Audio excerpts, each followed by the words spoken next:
झंडा में लेके आगे चलेगा आंदोलन वगैरह में, तो दाहिनी हाथ उसका ऊपर रहना चाहिए और बायां हाथ उसका नीचे रहना चाहिए। वह खून कहो किस मतलब का जिसमें उबाल का नाम नहीं, वह खून कहो किस मतलब का आ सके देश के काम नहीं, वह खून कहो किस मतलब का जिसमें जीवन न रवानी है, जो परवश होकर बहता है वह खून नहीं है पानी है। उस दिन लोगों ने सही सही खून की कीमत पहचानी थी, जिस दिन सुभाष ने बर्मा में मांगी उनसे कुर्बानी थी। बोले स्वतंत्रता की खातिर बलिदान तुम्हें करना होगा, तुम बहुत जी चुके जग में लेकिन आगे तुम्हें मरना होगा। आजादी के चरणों में जो जयमाल चढ़ाई जाएगी वह सुनो तुम्हारे शीशों के फूलों से गूंथी जाएगी। आजादी का संग्राम कहीं पैसों पर खेला जाता है, यह शीश कटाने का सौदा नंगे सर झेला जाता है। अजानू बाहू ऊंची करके वे बोले रक्त तुम मुझे देना, बदले में भारत की आजादी तुम मुझसे लेना। हो गई सभा में उथल पुथल, सीने में दिल न समाते थे, स्वर इंकलाब के नारे कोसों तक छाए जाते थे। हम देंगे देंगे रक्त बस यही शब्द सुनाई देते थे, रण में जाने को युवक खड़े तैयार दिखाई देते थे। बोले सुभाष वह आगे आए जिसके तन में भारतीय खून बहता हो, वह आगे आए जो खुद को हिंदुस्तानी कहता हो, वह आगे आए जो इस खूनी हस्ताक्षर करता हो। मैं कफन बढ़ाता हूं, वह आगे आए जो इसे हंस कर लेता है। सारी जनता हुंकार उठी, हम आते हैं हम आते हैं, माता के चरणों में हम अपना रक्त चढ़ाते हैं। उस दिन देखा साहस से भरे युवक बढ़ते ही जाते थे, चाकू छुरी कटारों से वे अपना रक्त बहाते थे, फिर उस रक्त की स्याही में वे अपनी कलम डुबाते थे और आजादी के परवाने पर हस्ताक्षर करते जाते थे। उस दिन तारों ने देखा हिंदुस्तानी विश्वास नया, जब लिखा भारत के महावीरों ने खून से इतिहास नया। आप सब हम अपना झंडा देखते हैं, हमारा झंडा, हमारा क्या चीज, झंडा, फ्लैग, नेशनल फ्लैग। देखिए हमारा देश बना आजाद हो गया 1947 में, 15 अगस्त 1947 को हमारा देश आजाद हो गया। देश आजाद हुआ तो इसका एक झंडा रहना बहुत ज्यादा जरूरी है। देश आजाद हो गया, झंडा रहना जरूरी है। देश की आजादी का प्रस्ताव जैसे ही 22 जुलाई 1947 को संसद में गया था ब्रिटेन में, जब वो मोहर लग गया कि भारत आजाद हो जाएगा, तो 22 जुलाई 1947 को ही भारत के तिरंगा को क्या कर दिया गया, अप्रूवल दे दिया गया। भारतीय तिरंगा को हमारी संविधान सभा ने सबसे पहले ही दे दिया गया। यहाँ पे कब मिल गया भैया, 22 जुलाई 1947 को। किसे क्या चीज मिल गया, हमारे तिरंगा को क्या मिल गया भैया, अनुमति मिल गई थी। हमारे तिरंगा को अनुमति कब मिल गई, 22 जुलाई को। इस दिन संविधान में क्या, ब्रिटेन में क्या हुआ था भैया, तय हो गया कि भाई भारत की आजादी अब फिक्स है, तो हमारा तिरंगा हो गया। भारतीय तिरंगे का डिजाइन किसने किया, भारतीय तिरंगे का डिजाइन किसने किया, पिंगली वेंकैया। भारतीय तिरंगे का डिजाइन किसने किया, पिंगली वेंकैया ने किया। इसकी लंबाई और चौड़ाई में जो रेशियो रहता है कितना होता है, आपको पता ही होगा, 3:2। लंबाई और चौड़ाई में रेशियो कितना होता है, 3:2, 3:2। इसके बीच में अशोक चक्र है, के बीच में क्या है, एक नेवी ब्लू का कलर का क्या है, चक्र है, जिसमें कितनी तीलियां हैं, 24 तीलियां हैं। इसमें कितनी तीलियां हैं, 24 तीलियां हैं।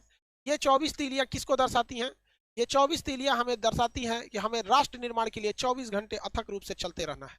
24 घंटे हमारी देश का विकास होना चाहिए। इसलिए 24 घंटे को विकास को दर्शाने के लिए जो एटीएम 24 घंटे खुले रहते हैं और हफ्ता में 7 दिन चलते हैं, 24/7 इसे लिखा जाता है, 24/7। समझ में आ गया कि नहीं गया, 24 आवर हम अपने राष्ट्र निर्माण के लिए बढ़ते रहे। इसमें 3 रंग हैं, कौन कौन सा, तो देखिए ये रंग तो हालांकि ये धार्मिक रंगों को भी दर्शा देते हैं, और ये ऐसे भी देखेंगे, हरा रंग हरियाली को, हरा रंग हरियाली को है, केसरिया बलिदान का, सफेद रंग शांति के लिए, हम कभी किसी देश पे लड़ाई वगैरह नहीं करते हैं। हाँ, हमको अगर कोई मारेगा तो हम पूछेंगे, ये बात तो कंफर्म है, ये बात तो क्या कंफर्म है। हालांकि अगर आप इसमें देखेंगे तो धर्म के हिसाब से ग्रीन कलर जो हो सकता है, इस्लाम धर्म वाले ज्यादातर ग्रीन को फॉलो करते हैं, हिंदू धर्म के लोग में केसरिया है, सफेद रंग बाकी क्रिश्चियन हो गए, ये लोग हो गए ये। हालांकि ये धार्मिक कलर से इसे कोई ध्यान देखता नहीं है, केसरिया सफेद हरा, ये हमारा बलिदान का है। केसरिया रंग किसे दर्शाता है, बलिदान का दर्शाता है। कुछ लोग कहते हैं केसरिया नहीं होगा, कुछ लोग कहेंगे हरा नहीं होगा। अरे हमारा देश का तिरंगा सबसे बेहतर है। हरा क्या हरियाली कोई मिटा सकता है, केसरिया क्या आसमान और सूरज के रंग को कोई बदला जा सकता है, नहीं। तो ये हमारा क्या भैया, बुद्ध भगवान के लिए ब्लू बीच में है, ब्लू ब्लू। तो देखिए हमारा जो है बलिदान का, केसरिया एक्चुअली किस चीज के लिए, बलिदान के लिए। हरा रंग किसके लिए, हरियाली के लिए, हरा रंग हरियाली के लिए। हमारा देश हरा भरा है भाई, मेरे देश की धरती। अब यहाँ देखिए इसमें गलती कैसे कर देता है लड़का सब। हम बचपन में छोटे थे तो तिरंगा बनाना था ना, तो हमने गलती से क्या किया, केसरिया को नीचे कलर कर दिया, ग्रीन को ऊपर कलर कर दिया। अब छोटे बच्चे हम लोग थे, लोग 4-5 में पढ़ते थे, उतना दिमाग थोड़ी रहता है, कौन ध्यान देता भाई, छोटा बच्चा में नहीं ध्यान रहता। टीचर हमको समझाएं कि देखो बाबू ऐसा गलती नहीं करना। हम कहें कि सर हमारे दिमाग से उतर जाता है कि केसरिया ऊपर रहेगा ग्रीन, तो हमको बड़ा प्यार से समझाए, देखो बाबू हरियाली जो होती है वो कभी ऊपर हरियाली थोड़ी होती है आसमान में, हरियाली जब भी आएगी तो नीचे रहती है, जमीन पे हरियाली रहती है। हाँ सर, इसका मतलब हरा नीचे रहेगा।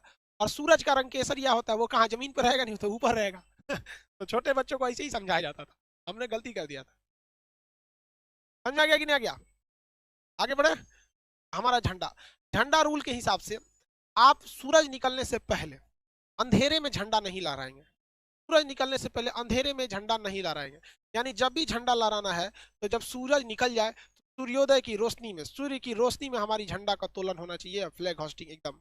और जब सूरज ढलने लगे तो हमारी झंडा का अपमान न हो, अंधेरे में हमारी झंडा को कोई देख न सके, हमारे वीरों के बलिदान को, हमारी मिट्टी की हरियाली को जब कोई देख न सके, तो हम लोग को झंडा क्या कर लिया जाता है, सूर्यास्त के बाद उतार लेना चाहिए। झंडा में नियम है कि जब भी कोई व्यक्ति झंडा में लेके आगे चलेगा आंदोलन वगैरह में, तो दाहिनी हाथ उसका ऊपर रहना चाहिए और बायां हाथ उसका नीचे रहना चाहिए। इस तरह से वो फ्लैग मार्च को लेकर चलेगा। यहाँ पे झंडा को इस तरह से, ये नहीं कि दाहिना हाथ कहाँ रहना चाहिए, ऊपर रहना चाहिए, राइट हैंड इस तरह से लेके वो मार्च करके चलेगा। समझ में आ गया कि नहीं आ गया? अब जैसे मान के चलिए कि अगर सैनिक हैं, अगर हमारे देश के सैनिक हैं, तो सैनिक को परेड वगैरह लंबी दूर तक नहीं रहना। अब मान के चलिए किसी को आंदोलन करके लेके जाना है झंडा, तो उसे क्या करना है, अपनी गाड़ी पर झंडा सबसे ऊंचा रहना चाहिए। अगर आप किसी धार्मिक झंडे को इस झंडे के साथ लगाना चाहते हैं, या भारत में रहकर किसी अन्य देश का झंडा लगाना चाहते हैं, तो कोई भी झंडा भारत के झंडा से ऊपर नहीं हो सकता। जैसे मान के चलिए किसी को अपना केसरिया झंडा लगाना है, किसी को हरा, किसी को लाल, किसी को गुलाबी, किसी को कुछ भी, तो वो इस झंडे से नीचे रहना चाहिए। हमेशा हमारे नेशनल फ्लैग का रेस्पेक्ट बना रहना चाहिए। हमारे झंडे से ऊपर किसी का झंडा नहीं रहना चाहिए, किसी को कोई दिक्कत नहीं।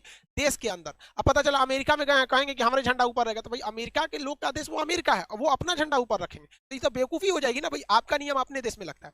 अब एक चीज और ध्यान दीजिएगा, मान के चलिए रूस के राष्ट्रपति व्लादिमीर पुतिन भारत में आए, तो व्लादिमीर पुतिन जब भारत आते हैं तो बताइए उनके सामने उनका झंडा नीचे रखेंगे, हमारा झंडा ऊपर हो जाएगा, तो भाई उनको भी तो खराब लगेगा। हर व्यक्ति को तो अपना देश प्यारा होता है। तो जब कई सारे झंडे एक साथ लगे हों, तो भारत का झंडा उस झंडे के दाहिने साइड रहना चाहिए। किस कहाँ रहना चाहिए, दाहिने साइड।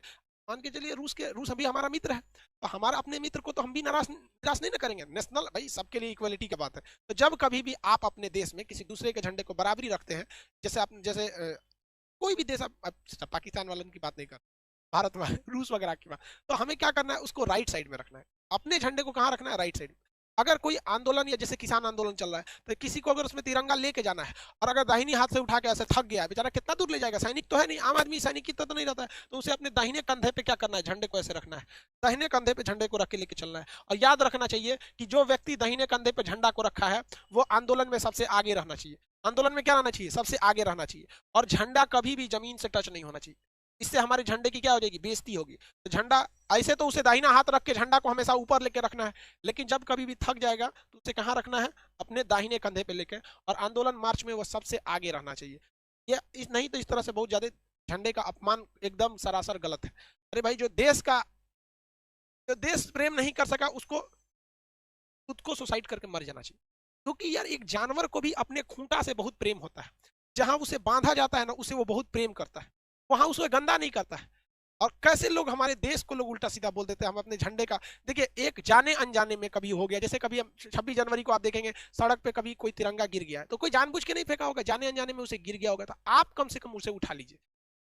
जो अपने देश का सम्मान नहीं कर सकता उसे नरक में भी जगह नहीं देना चाहिए, उसके लिए नरक से एक अलग नरक बनाना चाहिए, तो उसको मरक बनाए, उसको राष्ट्र चीज हमेशा आगे रहना चाहिए। लेकिन कभी कभी हमारे देश पे बहुत बुरा संकट आ जाता है, तो जब कभी भी देश पर बुरा संकट आता है तो झंडा को उल्टा लहरा दिया जाता है। पहले इतना तो समझ में आ गया भाई, हमारे देश का झंडा सबसे अच्छा रहना चाहिए, तिरंगा बातें अलग है भाई। हमारे देश के झंडा की सबसे बेहतरीन, पहली बार भारतीय झंडे को विदेश में किसने लहराया था, किसी ने कोई बता सकते हैं? जर्मनी के शहर स्टुगार्ट्स में लहराया गया था 1907 में। किसने लहराया था, बताइए किसने लहराया था?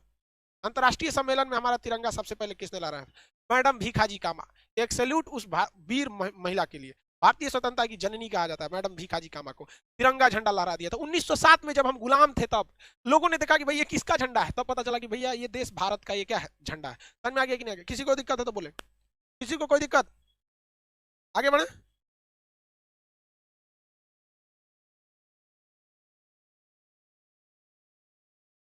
आगे बढ़े।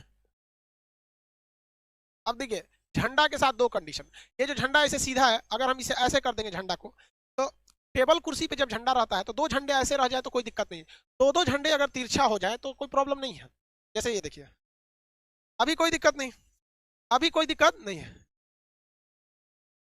अभी कोई दिक्कत नहीं। लेकिन अगर हमारे राष्ट्रीय स्मारक जैसे सुप्रीम कोर्ट, राष्ट्रपति भवन, इस सब पे अगर जो झंडा सीधा लगता है, वहां का झंडा तिरछा नहीं होना चाहिए। लगाया गया था, एक सेकंड बाबू, झंडा लगा देते पहले, यही ना, ठीक है, झंडा लगना, झंडा जैसे राष्ट्रपति भवन का झंडा है, अगर इस झंडे को इस तरह से झुका दिया गया तो समझ जाइएगा कि देश का बहुत बड़ा क्षति हुआ। राष्ट्रीय शोक अगर होता है, दुख दर्शाया जाता है कि ऐसा दुख जो पूरे देश को लगा है, तो उसमें राष्ट्रीय झंडा झुकना चाहिए। जैसे हमारे एपीजे अब्दुल कलाम का जब निधन हुआ था, हमारा झंडा झुक गया था। हमारे पूर्व राष्ट्र प्रधानमंत्री अटल बिहारी वाजपेयी जी का जब निधन हुआ था, तो हमारा झंडे को क्या किया गया था, झुका दिया गया था। तो जब देश को एक अभूतपूर्व, एक बहुत बड़ी क्षति हो जाती है, कोई बहुत बड़ा देशभक्त या बहुत बड़े व्यक्ति की जब निधन हो जाती है, तो राष्ट्रीय शोक मनाने के लिए, ये दिखाने के लिए कि हमारा पूरा देश आज शोक में डूबा हुआ है, हम अपने झंडे को क्या करते हैं, झुका देते हैं। हम अपने झंडे को क्या कर देते हैं, झुका देते हैं। समझ में आ गया कि नहीं? किसी को कोई दिक्कत नहीं, आगे बढ़े। अब एक होता है उल्टा झंडा। उल्टा झंडा का मतलब ऐसे नहीं होता है कि लकड़ियां ऊपर कर देंगे, ये उल्टा झंडा नहीं है। उल्टा झंडा का सेंस क्या होता है कि केसरिया कहाँ हो जाएगा, नीचे, केसरिया कहाँ हो जाएगा, नीचे, ग्रीन वाला कहाँ हो जाएगा, ऊपर। उल्टा झंडा का मतलब होता है कि हमारे राष्ट्रीय शोक है, मतलब कोई विकट परिस्थिति आ गई, भयानक भूकंप आ गया हो, भयानक कोरोना कंट्रोल के बाहर हो गया है, त्राहिमाम त्राहिमाम हो गया है, कोई बहुत बड़ा जल सैलाब आ गया है, बहुत भूकंप टाइप का कुछ या सुनामी टाइप का कुछ आ गया, राष्ट्रीय संकट आ गया है, तब हम अपने झंडे को क्या करते हैं, उल्टा कर देते हैं। अपने झंडे को क्या करते हैं, उल्टा कर देते हैं। ये हमारे झंडे का उल्टा। भगवान न करे कभी हमारे देश पे ऐसा संकट आए, हमारी भारत माँ का झंडा हमेशा लहराता रहे शान से एकदम। यहाँ पर राष्ट्रीय शोक जो है भाई हमारे देश में कभी कभी तो होते ही रहते हैं। जैसे ये हमारे साइंटिस्ट अब्दुल कलाम, अटल बिहारी वाजपेयी, ये लोग हमारे, इनका गुजरना हमारे लिए भाई साहब एक तो बहुत बड़ा क्षति है। आगे बढ़े। झंडा से रिलेटेड किसी को कोई दिक्कत नहीं, भगवान न करे हमारे झंडा कभी उल्टा हो, ऐसा कोई संकट ना आए देश पर, भगवान स्पेशल ध्यान दीजिएगा, हमारा देश का झंडा सीधा ही रहे। आगे बढ़े।